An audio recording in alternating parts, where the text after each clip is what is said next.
نحمده ونصلي على رسوله الكريم اما بعد فاعوذ بالله من الشیطان الرجیم بسم الله الرحمن الرحیم. ګرانو ملګرو، که تاسو ته یاد وي نو موږ یوه سلسله شروع کړې وه د جلال الدین رومي او د شمس تبریز د ملاقات او د جلال الدین رومي په شخصیت کې د بدلون. نو خبرې اوږدول نه غواړو او نن چې کم دی نو د هغه اولنې د عشق اصول چې کم دی نو د هغې لږ تاسو ته وضاحت کول غواړم. انسانان اصل کې دوه قسمه دي. یو هغه قسمه انسان دی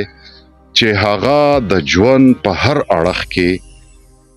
مثبت اړخ ګوري، او بل هغه انسان دی چې په ژوند کې منفي اړخ ګوري. یو هغه انسان دی چې په ژوند کې په مینه محبت باندې چلیږي، او بل هغه انسان دی چې په یره باندې چلیږي. نو خبره داسې ده چې کله د الله تعالی د ذات خبره راشي نو د الله تعالی ذات چې کم دی هغه په شان د آینې دی د دې انسان لپاره. او د انسانان چې کم دی نو دا دوه قسمه دي. یو هغه خلق دی چې هغه په محبت یقین ساتي، هغه د انسانانو لپاره په قربانۍ ورکولو باندې یقین ساتي. او بل هغه قسمه انسانان دي چې هغه په یره باندې په خلکو کار کول غواړي، خپل روب او دبدبه او خپل جاه او حشمت هغه د خلکو په زړونو کې کېنول غواړي. نو چې کله دا دوه قسمه انسانان د الله تعالی د ذات په آینه کې وګوري نو دوی ته د خپل شخصیت چې کم دی دا سبجیکټیو سیلف چې کم دی دا ورته ښکاره شي. لکه دغه اپټیمسټک کستا دغه چې په ژوند کې هر وخت پازیټیویټي ویني نو هغه ته الله تعالی مهربان ښکاري، هغه ته الله تعالی رحمان او رحیم ښکاري. او بل طرف ته دا بل شخصیت چې دی نو هغه ته الله تعالی قهار او جبار ښکاري. دا دواړه خبرې ټیک دي. لکه څرنګه چې د غنی خان نه چا تپوس وکړو چې یاره ستا او د مولا دا جګړه په څه ده، نو هغه ورته وی چې یاره هېڅ فرق پکې نشته، صرف زه دا ویم چې الله تعالی رحمان او رحیم دی. او دا مولا وی چې یاره الله تعالی قهار او جبار دی. نو دا دواړه خبرې مطلب دا دی چې د دې انسانانو د شخصیت او د الله تعالی د ذات باره کې ټیک دي. خو خبره دا ده چې کله انسان روحاني طور ترقی وکړي نو دی به په ژوند کې په دې خبره باندې یقین شروع کړي د په خپل شخصیت کې بم چې کم دی نو هغه د رحمانیت او رحیمیت صفت راشي، او دی به الله تعالی هم چې کم دی نو په دې رنګ کې لیدل غواړي. نو دا خلک چې دا کم پازیټیو خلق دی او دا کم نو دوی به د قانون احترام هم کوي، دوی په انصاف باندې هم یقین ساتي، او دوی به خلق هم معاف کوي. لکه څرنګه چې پیغمبر صلی الله علیه وسلم د فتح مکې په موقع باندې خپل زبردست او لکه مطلب دا دی چې خطرناک دشمنان چې کم دی نو هغه معاف کړل، او دا ورته وی چې لا تسریب علیکم اليوم، نن په تاسو باندې هیڅ قسمه زبردستی نشته. کچا د ابو سفیان په کور کې پناه واغسته هغه هم په امن کې دی، کچا په ځان پسې د خپل کمرې دروازه بند کړه هغه هم په امن کې دی.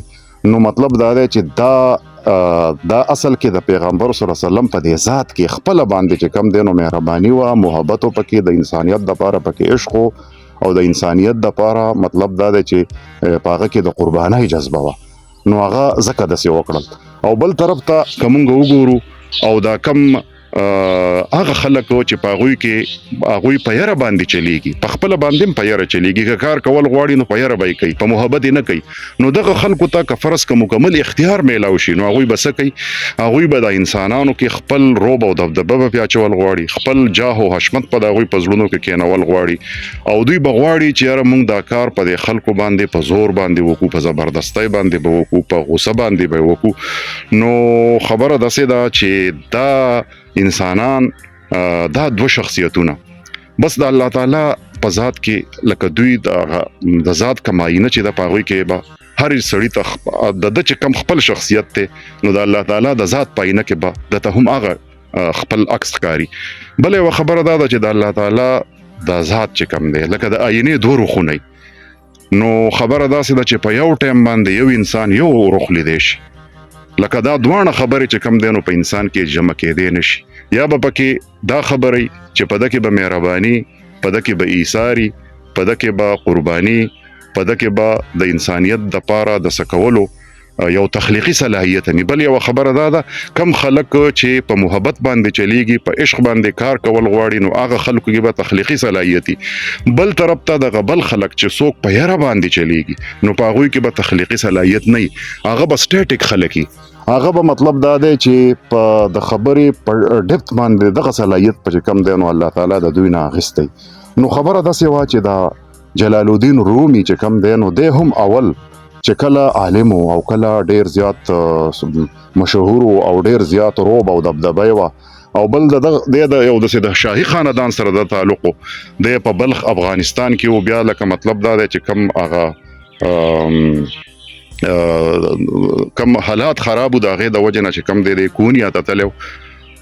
نو شمس تبریز چې کم دی، نو هغه اصل کې چې کم دی د سره مطلب میلاو شو، او مطلب دا دی چې دغه شخصیت د دغه نیگیټیویټي نه پازیټیویټي ته بدل کو. نو ځکه خو چې کم دی، نو جلال الدین رومي وایي چې yesterday I was clever، پرون زه چالاک وم. مطلب دا دی چې هر یو په دغه چلیدم، په یره باندې چلیدم، نو نور خلک به مې یروله، په نورو خلکو باندې مې خپل روب او دبدبه اچوله. او نن چې کم دی چې کله بدل شو، چې کله مطلب دا دی چې د شمس تبریز دغه سمندر د دې دغه سره د دې خوړ سره میلاو شو، نو دا خوړ هم چې کم دی سمندر کو، نو مطلب دا دی چې دا داسې شروع کړل چې دا د الله تعالی هغه رحمانیت او رحیمیت چې کم دی هغه لیدل شروع کړل. نو د په شخصیت کې دغه خبرې راغلې. نو لکه د خبرې مقصد مې دا دی چې دا اصول دی اولنې د عشق او دغه 40 رولز اف لو کې اولنې، چې دا انسان کله د الله تعالی د ذات په آینه کې ګوري، نو دته به چې کم دی د خپل شخصیت ښکاري، که د شخصیت کې عشق او محبت او د پازیټیویټي و پکې، نو دته به الله تعالی هم داسې ښکاري، او پوخ یقین به چې الله تعالی به هم چې کم دی زمونږ دپاره زمونږ سره به دا قسمه معاملات کول غواړي. او پچا کې چې نیگیټیویټي و او کم خلک چې په یره باندې چلیږي، نو هغوی ته به د الله تعالی ذات دغه ښکاري. خو دا انسان چې کله ترقي وکړي، نو دی به د دې منفي اړخ نه د مثبت اړخ طرف ته لاړ شي، څرنګه چې د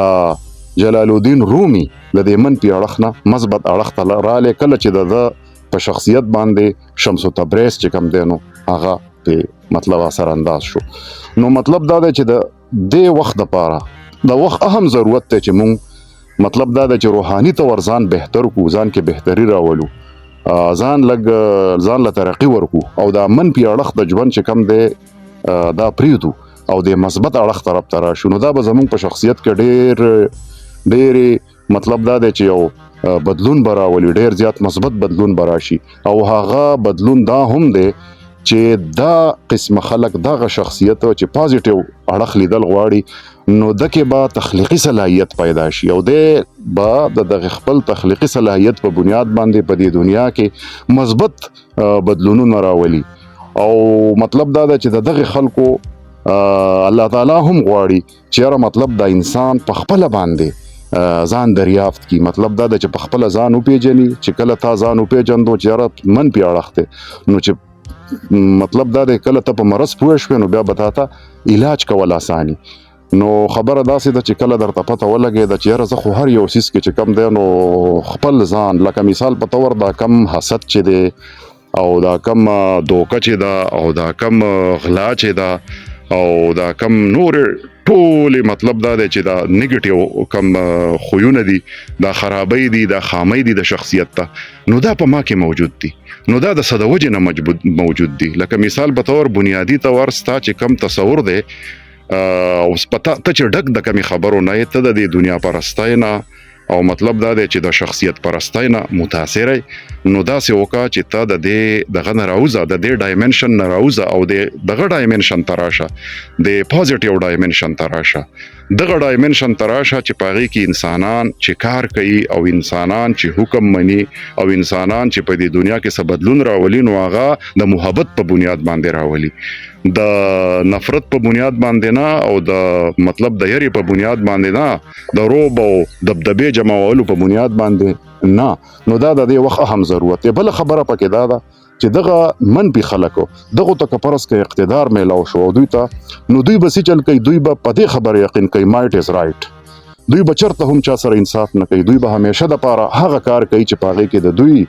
مطلب ذات چې کم دی نو هغه پکې مضبوطیږي. دی به چرته هم د خپل ذات نفي نه کوي. دی به چرته هم د خپل ذات سره په جګړه نه وي، د خپل دغه انا سره او د خپل تکبر سره به دی جګړه نه کوي. او بل اړخ ته دا بل کس چې کم دی نو دی به څه کوي، دی به د خپل انا چې کم دی د خپو لاندې کوي. لکه پیغمبر صلی الله علیه وسلم چې کله مکه فتح کړه نو د خپل دشمنان، خپل خطرناک دشمنان چې کم دی معاف کړه، ورته وی لا تسریب علیکم اليوم، نن ورځ په تاسو باندې هیڅ قسمه زور زبردستی نشته دی. کچا خپل ځان پسې خپل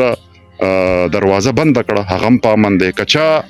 د ابو سفیان کم چې د دوی سردارو په هغه وخت کې د هغوی په کور کې پناه واخیسته نو هغه هم په امن کې دی. نو دا قسمه خبرې، دا قسمه قربانۍ، دا قسمه معافی دا هغه خلک کولی شي د کومو خلکو چې خپل شخصیت چې کم دی د دې پازیټیویټي نه ډکي. مطلب دا دی چې خپل ښه خبره پکې لکه مثال په تور په عشق باندې چلیږي، په محبت باندې چلیږي، نو دغه خلکو کې چې کم دی نو دا قسمه دغه راتلی شي د ایثار او قرباني کول. او مطلب دا ده چې بل سړی دغه کول، لکه مطلب دا ده چې د بل سړي د حقوقو خیال ساتل. خیر دی که پکې خپل لکه مطلب دا دی چې خپل نقصان کیږي، خو چې کله د قانون او د آئین او د قانون احترام هم چې کم دی دغه خلک کولی شي. او دا منفي خلک چې کم دی دی نشي کولی. دی به همیشه د پاره په نور خلک به په یره باندې چلی او د قانون احترام به دوی نه کوي. نو دا چې کم دی نو جلال الدین رومي چې کم دی نو هغه هم داسې یو شخصیت و چې دی منفي شخصیت په اوله کې، اگر چې ډېر غټ عالم و، خو چې کله د سره شمس تبریز میلاو شو نو د په شخصیت کې بدلون راوستو. د شخصیت بدل شو، د دغه منفي نه دی مثبت طرف ته راغی. نو بس دا خبرې دي او دا په خپل شخصیت کې راوستل غواړي. او دا زمون په دې انسانیت کې د انسان چې لکه مطلب دا دی چې کله منفي شخصیتونه نو په دې باندې انسانیت شرمېږي، او چې کله د مثبت طرف ته راشي نو د انسانیت فخر جوړ شي.